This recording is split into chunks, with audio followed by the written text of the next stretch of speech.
Hi, welcome back to Nasha's Art.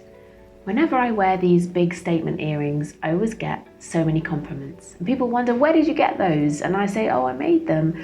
And they're shocked. So I thought I'd share how I make them.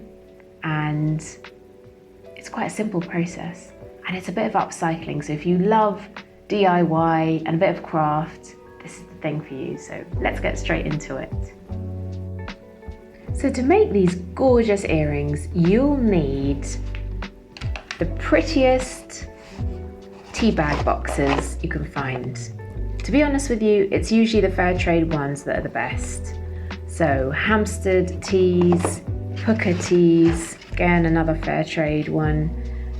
Gorgeous colours that this comes in. English tea shop ones are stunning. Look at that gorgeous pattern, pretty flowers, love that turquoise. Even the inside's quite cool. So that's what you want to do first. So as you can see, the earring is made of one larger circle and one smaller circle. The small circle is about 1.5 centimeters in diameter, and the large circle is approximately 5 centimeters across. Look, you could do yours bigger or smaller, but that just gives you an idea of what I have done. Now, how you make your circle is up to you. You could find something circular and draw around it and then cut it out with scissors.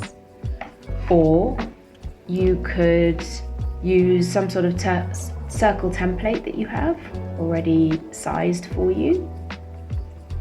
Or you can go directly, if you're a bit of a crafting person anyway, and use some sort of punch, circle punch.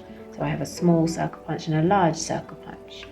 Whatever you do, you basically need to make 4 large circles and 4 small circles. The reason being that we have the front circle and the back circle, and they are glued together. That gives the earring a bit more strength. And the same with the bit that attaches to the ears, a back circle and a front circle. So you need 4 large circles and 4 small circles. You'll also need 2 earrings. You can see it's a flat stud. You can buy these online and they are great because they're basically an earring blank to which you can add all sorts of decorations on the top. And each one has a butterfly for securing it. So that's the way that it will attach to your ears, obviously. Then here are my 2 larger circles for the front of my earrings, 2 smaller circles for the front of my earrings.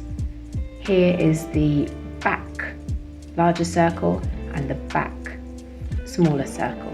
These will go on the back of the earrings. I quite like the text, I think it's quite funky, but obviously you can choose whatever you like. First things first, take your large round circle and the back of that and place them back to back. Decide where you want the top of your earring to be. So I want it just at the top here because my earring is going to look something like that. Then you're going to use either your rubber and kebab stick and make a hole through each of these in the same place, or if you're like me and you happen to have a tiny little hole punch, super handy, then use that. My word of advice is don't make the hole too far from the edge. I'll explain why a little later. So I'm going to now hold the 2 bits of card firmly together and just find the place that I want to make that hole, making sure it's not too far from the edge.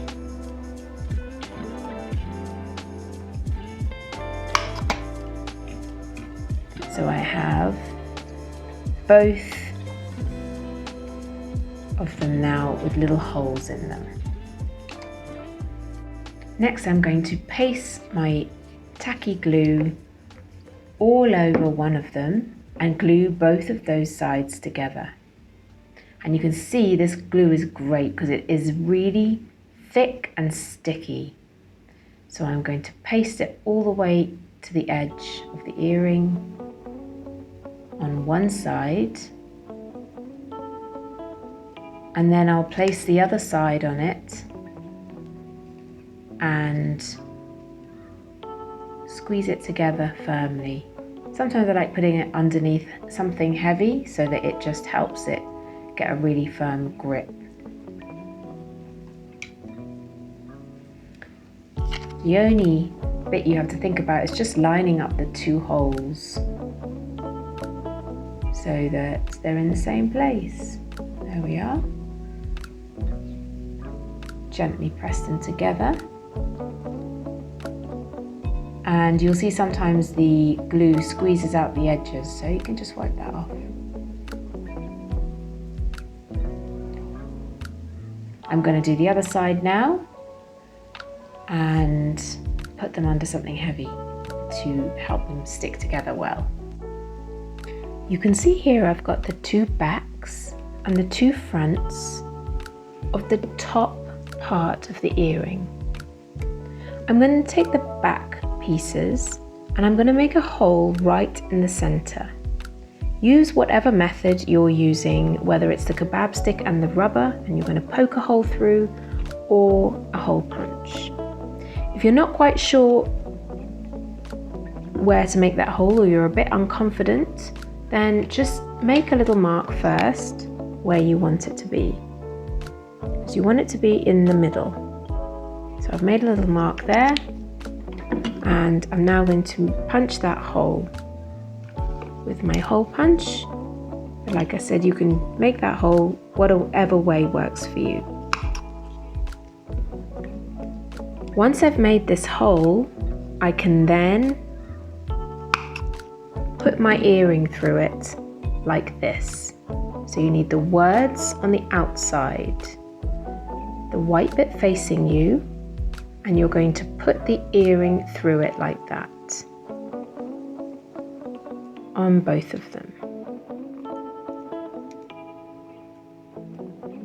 The reason we're doing that is because we're going to trap, like I tried to explain earlier, we're going to trap this between the back and front layer of the card. So the next step would be to add glue around it and stick this on. However, just before I glue this onto here, I'm going to make my second hole. So I'm going to remove this temporarily, place both pieces of card, one on top of the other, and decide where I want my hole so that my earring can fall in a way that I want. So I'm going to have it with the leaves going up, and I'm going to make my hole on this little brown patch. Again, make the hole however you've been making it, and just remember my advice and don't make it too far from the edge. The reason you don't want to make it too far from the edge is because what happens is, if it's too far from the edge, your earring gets a bit stiff and it doesn't wiggle around. You want an earring to fall and wiggle around on the ear. If it doesn't, it can come off and it cannot look as nice. So we want this to be flexible. And if you do the hole too far in, it will be too stiff and it won't bend. Now that I've got my two holes in the back one and my single hole in the front, I'm going to put back the earring and I'm going to glue that. So I will show you the gluing process just so you've got everything visible. So the first thing I like to do is just get a bit of glue under that metal bit. I'm still using that same tacky glue because it's just so sticky and really good.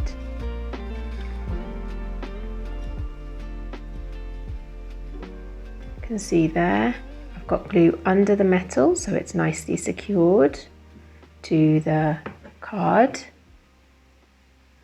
I'm just spreading the glue out along the edges. And then the bit you have to think about a little bit is attaching the top. Because of course, like before, we need to line up the 2 holes carefully. You can see they're lined up there. And now I'm going to gently press down, and if any glue does squeeze out, I can wipe it off. If any glue squeezes across the hole and covers it, I can remove it with something like a toothpick.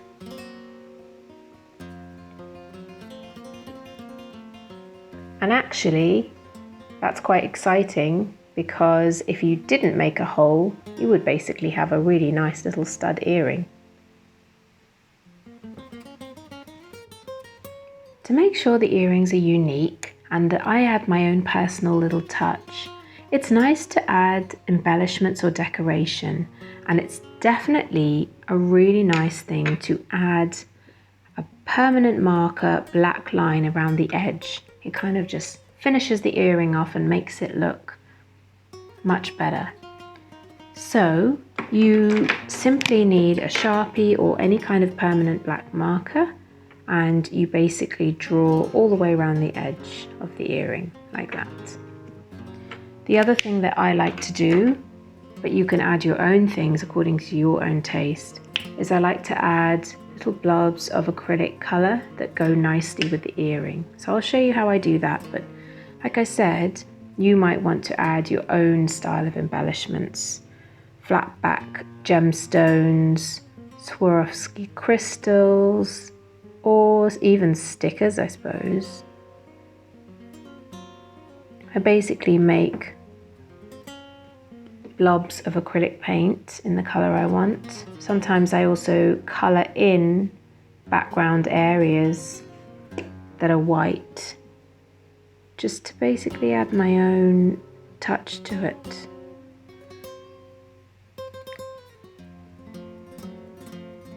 And for me as well, I quite like when the earrings look a little bit different each side.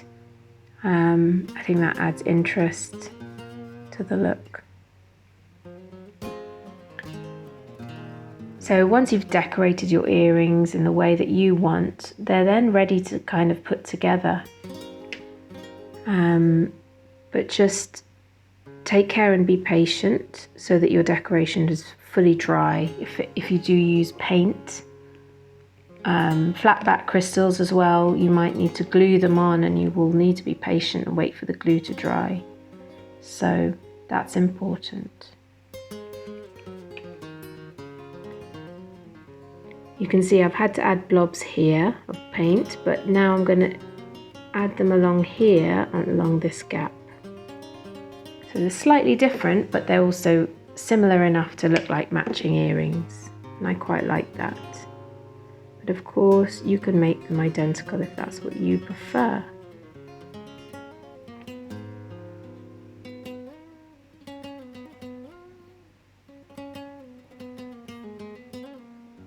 To make sure that your earrings can withstand some exposure to water, it's important to varnish them. My favourite is Liquitex High Gloss Varnish because it gives such a shiny finish, as you can see here. But it does cost. So I'll mention a cheap option, which is that you could use clear nail varnish.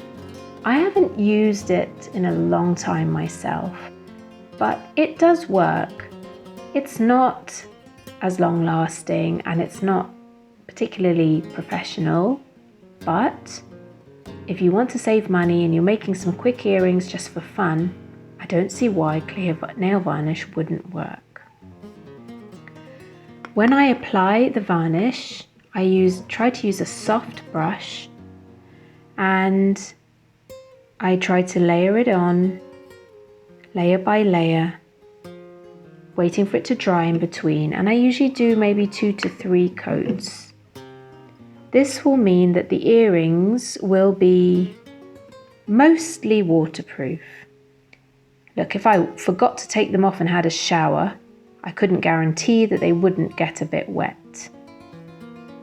And if I was trapped in a deluge, some sort of storm, again, I can't guarantee that they will stay completely dry and perfect. But for day-to-day wear, with just light exposure to a little bit of rain or drizzle, they work fine. They're tried and tested because, as I said to you before, I wear my earrings all the time in all sorts of weather. So layer your varnish, do a few layers, and I'll be back in a little bit to show you how to put the earrings back together once I've finished varnishing mine. Once you've varnished your earring, you'll need to use a jump ring. This is a small round wire circle that opens at one end. They're classic earring findings that you can find on the internet, and you will hold it with pliers one side of the opening. With the other pair of pliers, you will hold onto the other side of the opening and gently twist it open.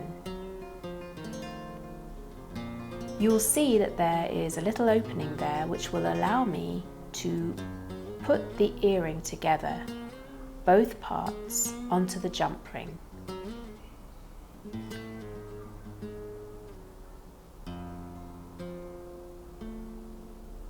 There's the little hole that we made earlier, and I'm going to put the first larger dangle onto the jump ring, followed now by the smaller dangle, which will attach to the earring. I can now hold the other side of the jump ring and gently pull it closed again.